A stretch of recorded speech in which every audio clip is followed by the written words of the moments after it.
I'm Berlie Doherty and I'm the author of The Company of Ghosts.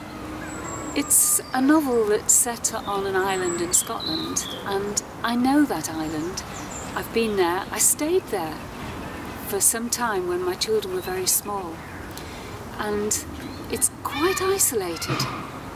There's just the sound of the sea, the sound of the birds, and in stormy weather it's very dramatic because you hear the waves crashing against the rocks and the wind is howling around the cottage.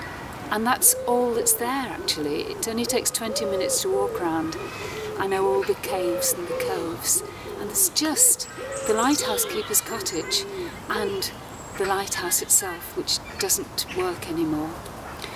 And there's no electricity, there's no running water, you have to pump the water up from a well. There's no telephone, there's no radio, there's no mobile connection. You are completely cut off from land, but you can see the mainland across the sea. You can't get there. And that's where I decided to set my ghost novel. And imagine if you were a 16-year-old girl and you were stranded on a tiny, isolated island like that, and you had no way of getting off, and you thought that you were on your own, and then you found out that you weren't actually. Well, often when I write my novels, I like to set them in places that are familiar to me.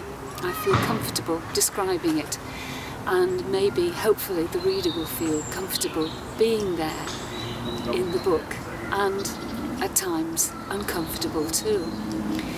And I write it, the description of the place, I do from memory. I don't go back. And until I've got to the end of the book. And then just before I send it to be published, I go back to the place, just in case there's anything more I'd like to add. And when I went back to the island, even before I got there, two spooky things happened. Because the boy who took me across to the island on his boat was called George, and that's the name of one of the characters in the novel. But even spookier, his boat had the same name as the ghost girl in my story, Annabelle. If you'd like to know more about The Company of Ghosts, have a look on my website and find out about it and some of my other books.